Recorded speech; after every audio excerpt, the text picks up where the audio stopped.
Estamos pois en plena campaña, prácticamente arrancou a campaña na maioría das deos galegas. A día de hoxe xa levamos recollido en torno a 38 millóns de kilos, e onde a vendimia está máis adiantada podemos dicir que é Rías Baixas, onde o dato que tiñamos onte en torno a 31 millóns de kilos, pois xa están dentro das adegas, seguido de Ribeiro, que ten pois casi 4 millóns xa en adega, e Valdeorras, que se está acercando pois aos 2 millóns de kilos a día de hoxe, non? Onde menos cantidad hai pois recollida en Ribeira Sacra, que apenas hai 400.000 kilos, e Monterrei, que, bueno, pois nada, non hai casi nin 100.000 kilos, algo moi testimonial, pois que arrancarán estes días.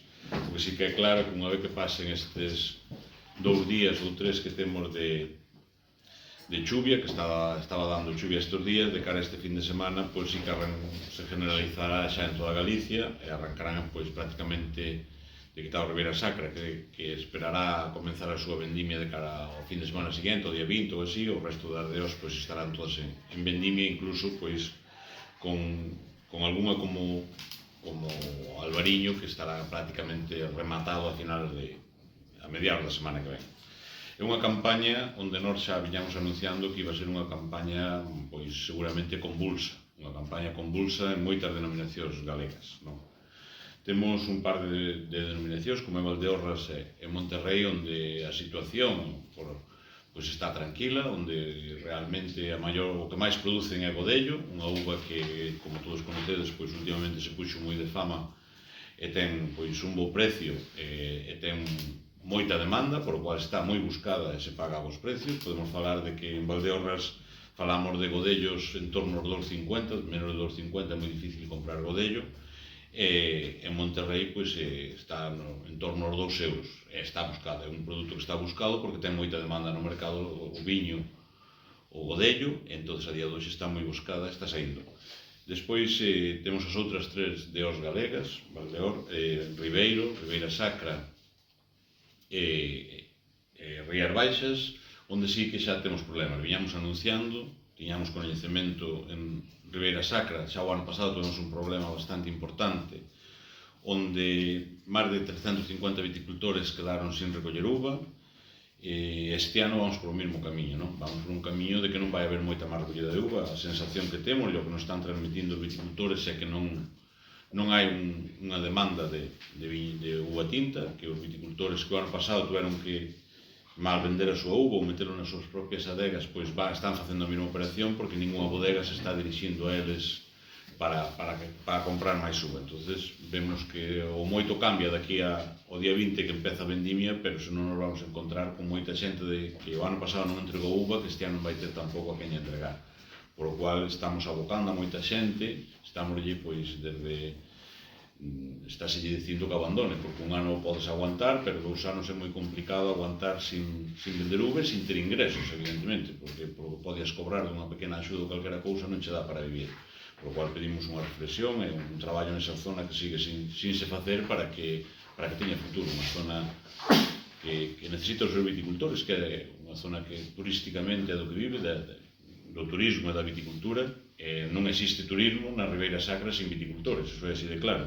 Entón aí temos un problema que temos que seguir traballando e temos que seguir intentando que se recolla máis uva e que teña bons precios. No Ribeiro, na Deo Ribeiro xa anunciamos, xa nunha roda de prensa feita aquí a mediados de julio, que iba a haber problemas, porque xa se estaba falando de precios de derribos, estaban falando dunha baixada de precios moi importante, tanto nas variedades autorizadas como era o Jerez, incluso se empezaba a falar de baixadas pois tamén nas variedades preferentes, treixaduras, loureiras, noutras variedades. No Jerez, naquela época, alá por o mes de xulio, cando fixemos aquí a roda de prensa, se falaba de precios de viño de mesa, se falaba de precios de 0,30, non se chegou a materializar esos, sí que se sigue traballando con precios moi baixos, en torno a 50 céntimos kilo de uva, precio final, precios que moitas veces deixa o viticultor na porta de ter que abandonar porque é inviable poder producir ese tipo de uva. Pero o que tamén nos preocupa que non haxa pois un aumento nas outras variedades, como podría ser nas variedades na treixadura ou nas veredas autóctonas tampouco hai un aumento, entonces o que fai é que o viticultor este nestes momentos pasando unha vendimia casi cunha incerteza hacia onde camiñar, porque podemos abandonar unha variedade e camiñar hacia outra, pero no caso do Ribeiro é moito máis preocupante porque o que nos está pasando é que ningunha variedade está despuntando, non? Estamos falando de precios nas treixaduras en torno a 1,50 e do palomino en torno a 0,50. Entonces, aí temos un problema de que traballaremos e seguiremos traballando nos próximos meses para intentar dar unha viabilidade á denominación e aos viticultores para evitar que abandonen, para evitar que deixen os seus viñedos abandonados porque os necesitamos, a denominación de orixe os necesita e a sociedade en xeral os necesita, non? Hai que recordar que en Ourense, nos últimos meses, nesta vaga de lumes que tuvemos no mes de agosto, moitos dos cortafuegos naturais onde pararon os incendios foron nos viñedos, tanto na zona de Valdeorras como en Monterrey, no propio Ribeiro. Moitos de quen apagaron eses incendios foron os propios viticultores que as súas viñas e cos seus tratores, por cual é unha actividade fundamental, é unha das poucas actividades que nos quedan na provincia e é unha actividade fundamental pois a produción de viño de calidad que está a facer e que teña futuro para que haxa un relevo xeracional e siga tendo pois sigamos tendo eses grandes viños e sigamos tendo pois ese paisaxe que conocemos das reós ourensanas e sigan nos protexendo moitas veces pois eso, incluso destas vagas de lume que ano tras ano nos ven atacando. Nos queda un pouco Rías Baixas temos fai un mes máis ou menos pedimos un aumento de rendimiento desde Unións Agrarias no Consello Regulador porque veíamos que se nos viña encima unha cosecha histórica, unha cosecha moi grande. Estamos falando que Rías Baixas a previsión que hai desde o Consello Regulador fala de 50 millóns de kilos de uva, que xa é unha cosecha fora de moi grande, quer dizer, hai que recordar que Rías Baixas no 2020 collía 34 millóns de kilos, no 2020, fai 5 anos, no 24 colleu 44, este ano vai a 50 millóns de kilos. Iso que supón é un problema enorme, unha baixada de precios de en torno a 70 céntimos, en algúns casos. O ano pasado a media estaba en torno a 2,50 aproximadamente, este ano vai estar en torno a 1,60, 1,70, quer dizer, moitas uvas pagadas a 1,50 e nos genera un problema maiores. Temos un excedente moi grande de uva. A día de hoxe temos un excedente de uva porque nos ampliou o rendimiento. O viticultor pode meter os seus 13.000 kilos en adega, pero non pode meter máis. E iso que nos leva é que haxa moita uva circulando, movéndose, pois o que nós chamamos uva en B. Uva que debería ir destinada á súa destrucción, porque non está dentro dos parámetros da DO, ou ben comercializala como viño de mesa. Cal é o noso medo? Ya estamos vendo que pode pasar.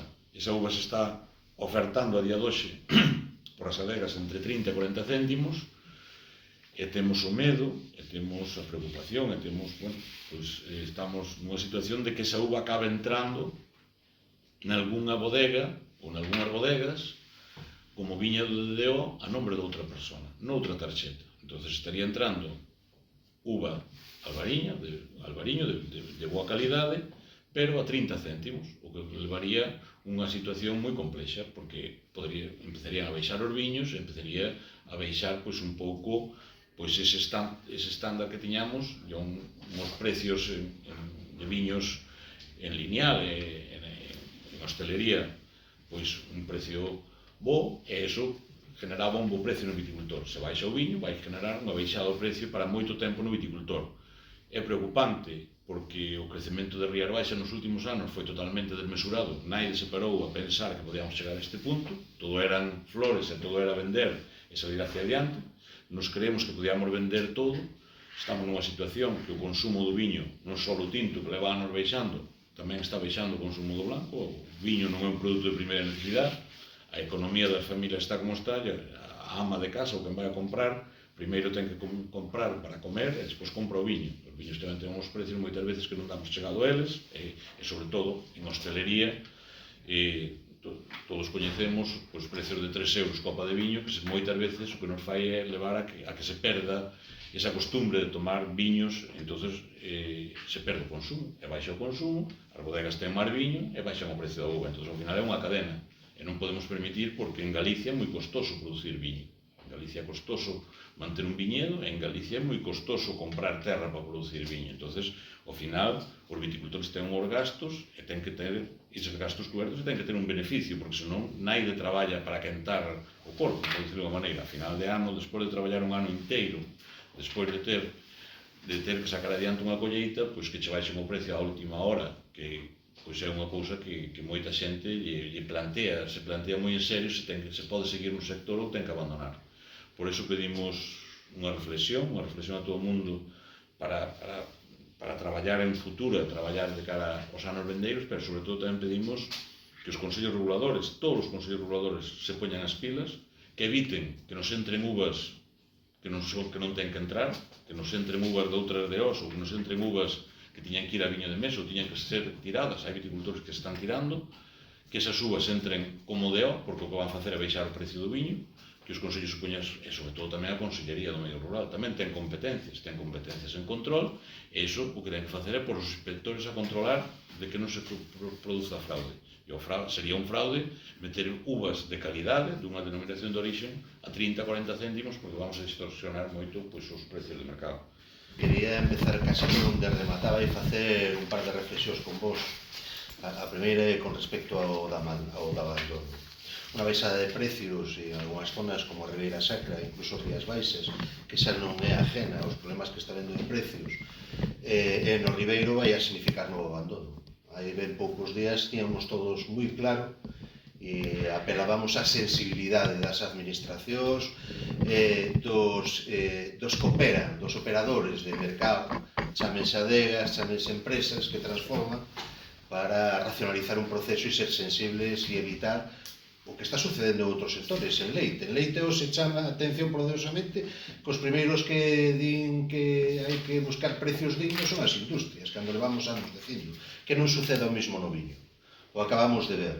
Si alguén foi o verdadeiro actor paralizando os lumes, foi donde había unha superficie agraria útil amplia, donde había viñedo, donde había prados, donde había agricultores e gandeiros, e, por lo tanto, sale bastante máis barato apoiar a que haxa agricultores e gandeiros no medio rural que apagar lumes que agora empezan a ser prácticamente imposible polas dimensións e pola forma. Un 10% de superficie agraria útil en Ourense explica claramente o por que está sucedendo. Por lo tanto, non nos podemos permitir o uso de que desapareza ni un solo viticultor máis. E é certo que hai máis cuestións que explican o abandono, pero o precio é fundamental. E se non se recolle uva, como sucede en Ribeira Sacra, a desaparición de 350 viticultores vai ocasionar un impacto potente medioambiental e territorialmente e económicamente, obviamente. Por lo tanto, este é o momento de tomar medidas. E nesa preocupación que viñamos anunciando xa desde hai uns meses do que estaba sucedendo, non pode justificar que unha boa campaña, que unha boa produción implique necesariamente unha baixada espectacular nos precios como está sucedendo. Non se justifica de ninguna maneira. E empezamos a traballar en ese sentido. Onte mantiñamos unha reunión con a directora xeral da AICA, María Fernández de Madrid, para trasladarlle cal eran as iniciativas que íbamos a poner en marcha desde a UPA e en especial desde Unións Agrarias. Debemos trasladar e recordar a todas as adegas en Galicia o que se estipula na lei de cadea para que teñan claro e recorden que non se vai a producir ou que non se pode producir ningún incumplimiento, porque desde Unións Agrarias vamos a estar aí e vamos a facer as comunicacións a través da ECA. E comunicábamos onte a propia directora xeral que vamos a trasladar unha carta a todas as adegas recordando que é necesario que os contratos sean contratos escritos, como conocen todas as adegas e todos os viticultores. Por lo tanto, esa formalización e que se suba no registro de contratos é unha cuestión absolutamente indispensable. Hai que fijar o precio nos contratos e, por lo tanto, antes de que se recollan as uvas, temos que saber o precio que se lle paga aos produtores e ten que constar en ese contrato. Ese precio ten que ser superior sempre aos costes de produción, que é unha cuestión que para nós foi básica e que defendimos cando se puso en marcha a lei de cadea alimentaria, e os prazos dos pagos.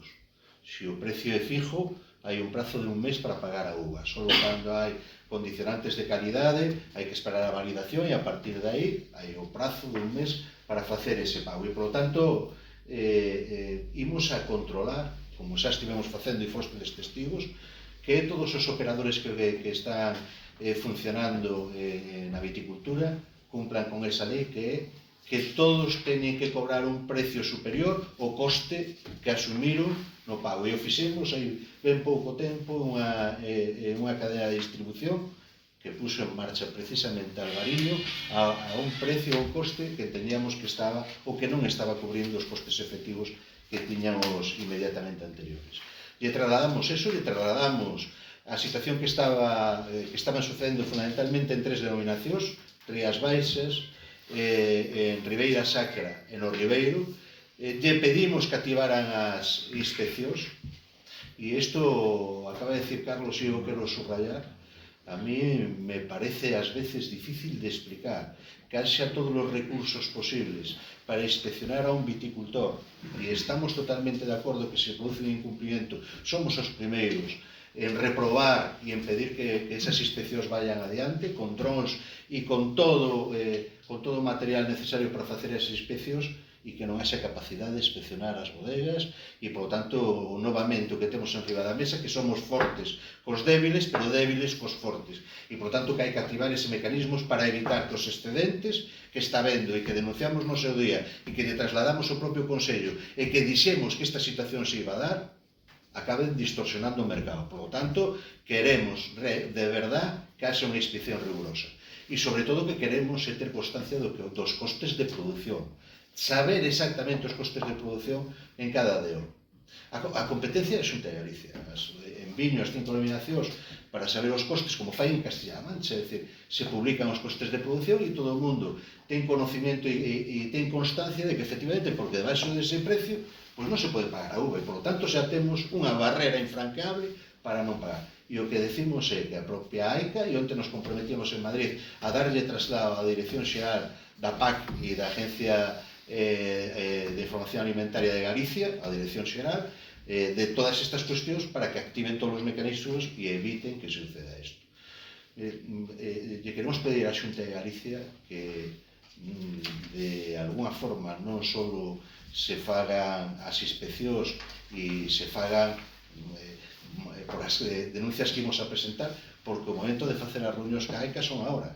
Estamos en plena vendimia. O que non consigamos constatar e contrastar agora, despois non van a servir para nada. Por lo tanto, necesitamos facelo agora. E lle queremos pedir á Xunta de Galicia, de verdad, que se paralicen de algún xeito, que se articulen mecanismos para paralizar as grandes plantacións que se siguen ligando en algúns casos as adegas e co que están facendo de incrementar a produción cando non sabemos e temos esta incertidumbre de produción onde non sabemos como vamos a colocar a cantidad de produción que temos neste momento. Por lo tanto, racionalizar os procesos, que parece lógico.